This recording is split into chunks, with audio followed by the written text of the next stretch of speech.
ओम शांति। आज का सत्य अनुभव है दिल्ली पांडव भवन की रहने वाली ब्रह्मा कुमारी पुष्पा बहन का। मेरा लौकिक और अलौकिक जन्म दिल्ली में ही हुआ।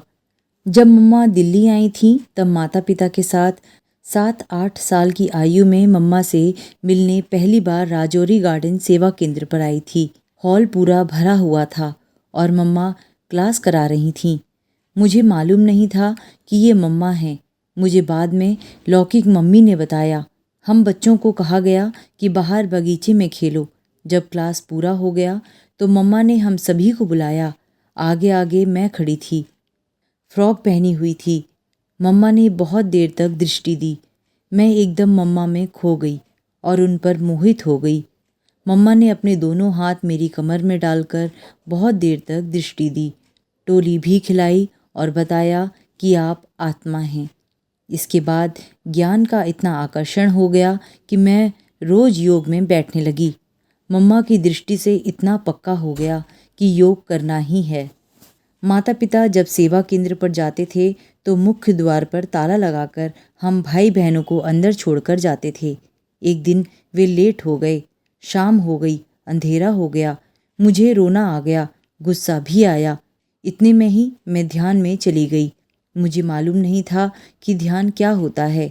मैंने देखा मम्मा मुझे गोद दे रही हैं और मैं पकड़ने की कोशिश कर रही हूँ पर पकड़ नहीं पा रही हूँ।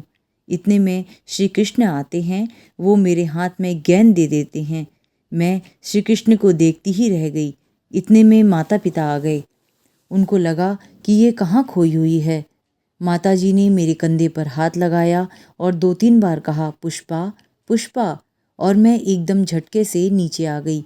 मेरी आंखों में पानी था और मैं बड़ी हैरानी से अपनी मम्मी को देख रही थी। विचार चला, मैं तो कुछ और ही देख रही थी और ये मम्मी बीच में कहाँ से आ गई।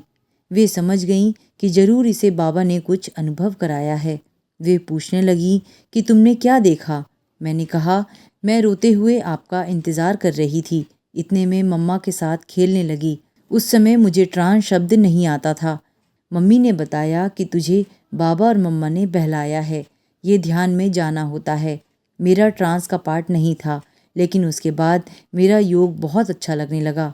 एक बार ठंड के दिनों में बाबा दिल्ली आए हुए थे। बाबा का क्लास रखा हुआ था। माता पिता सुबह सुबह हमको साथ ले गए।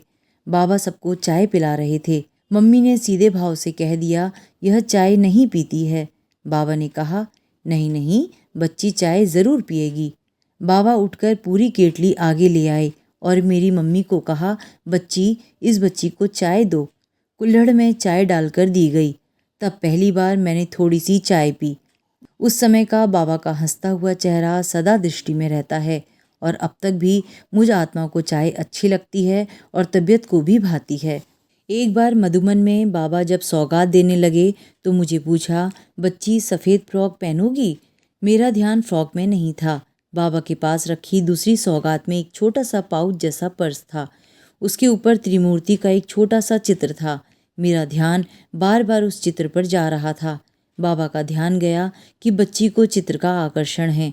मुझसे पूछा, बच्ची, तुम्हें यह अच्छा लगता है? मैंने कहा, जी बाबा। बाबा ने उसी समय मेरी मम्मी को कहा, बच्ची को ज्ञान का आकर्षण है, ज्ञान की शौकीन है।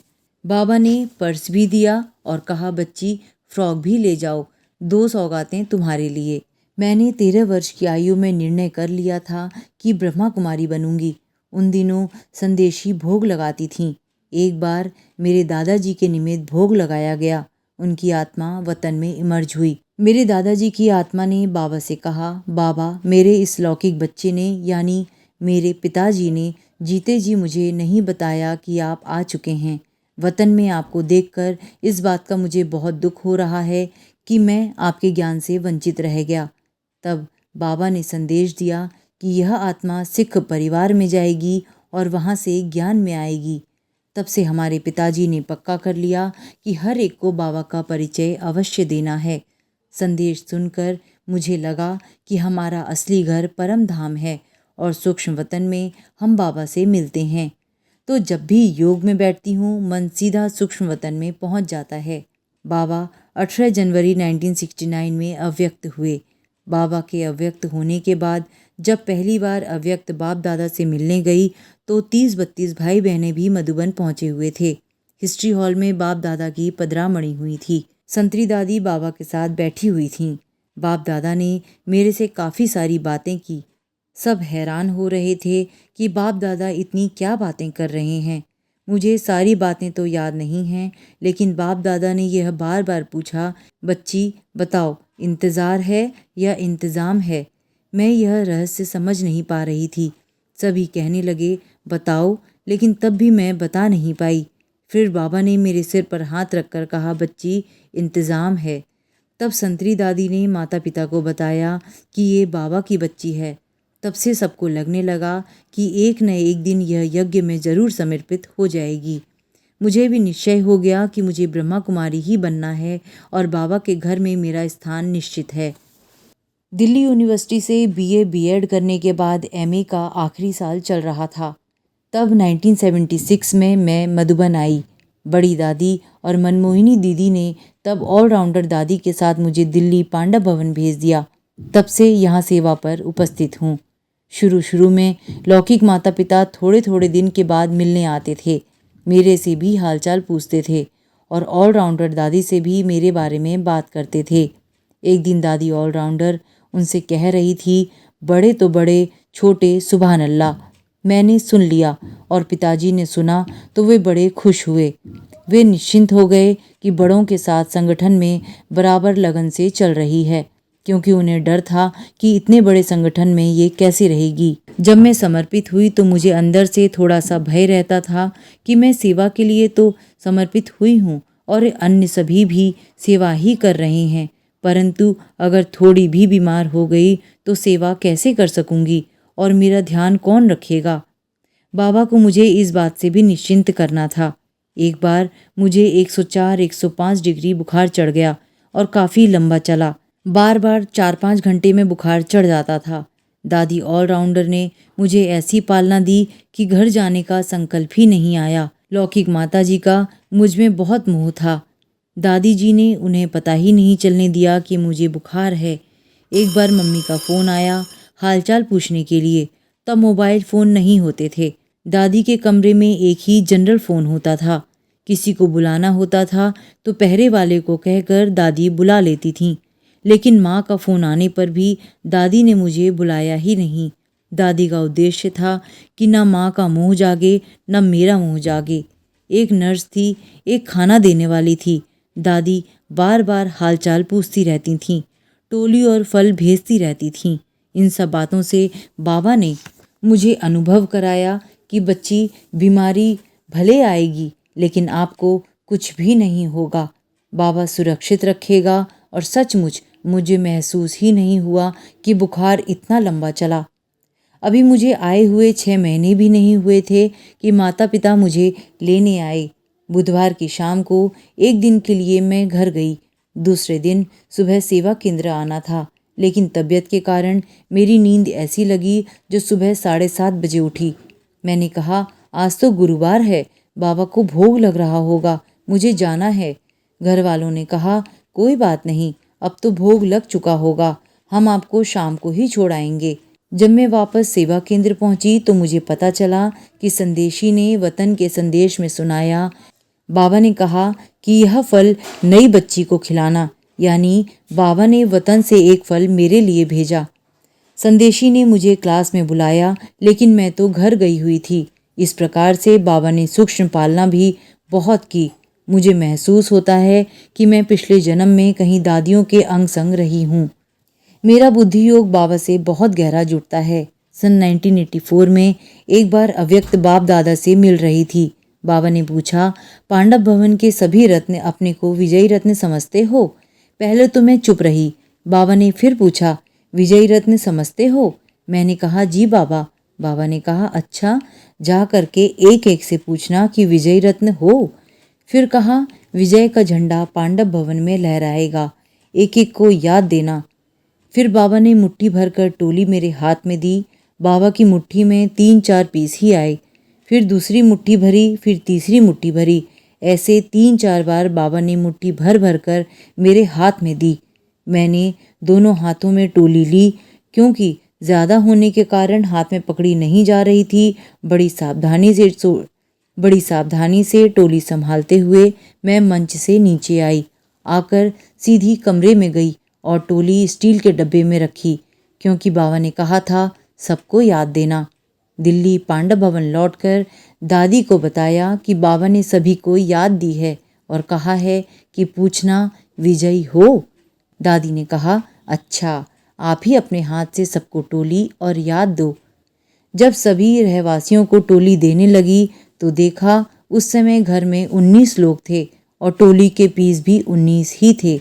मैंने दादी को कहा, दादी 19 पीस ही हैं और घर में रहने वाले भी 19 लोग ही थे। मुझे बड़ा आश्चर्य लगा। दादी ने कहा, बाबा जानता है ना कि घर में 19 लोग हैं। शुरू से हम 15 भाई और 10 बहनें संगठन में थीं। मैं सबके साथ भाई बहन की तरह रही और चली। मैंने हमेशा माना कि हमारे ऊपर है, दादियाँ दीदियाँ जो कहें राय दें उसे प्रमाण चलना है, बड़े जो कहें मुझे करना है। कभी कोई काम मन मत से नहीं किया।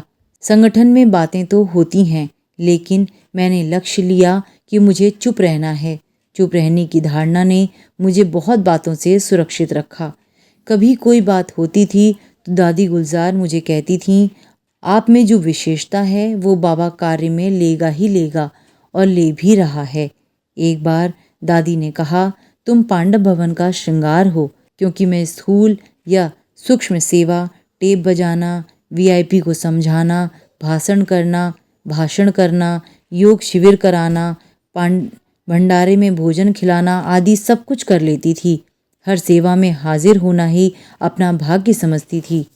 बचपन से ही मुझे तुम्हें पाके हमने जहाँ पा लिया है बहुत पसंद था। प्रश्न उठता था कि कौन है जिसके लिए हम कह सकते हैं कि इन्हें पाकर हमने जहाँ पा लिया। दुनिया में तो कोई मनुष्य नहीं जिसको पाकर जहाँ को पाने की महसूस होता था कि ये शिव बाबा ही हैं जिनको पाकर हम सारे संसार की कोई भी चीज़ पा सकते हैं। फिर मुझे लगने लगा कि मेरा तो सारा संसार ही शिव बाबा में समाया हुआ है और मेरा मोह छूटता गया। दूसरा, मेरे मन में बचपन से ही यह प्रश्न उठता था कि आकाश के ऊपर क्या है। इसका उत्तर कोई देता नहीं था।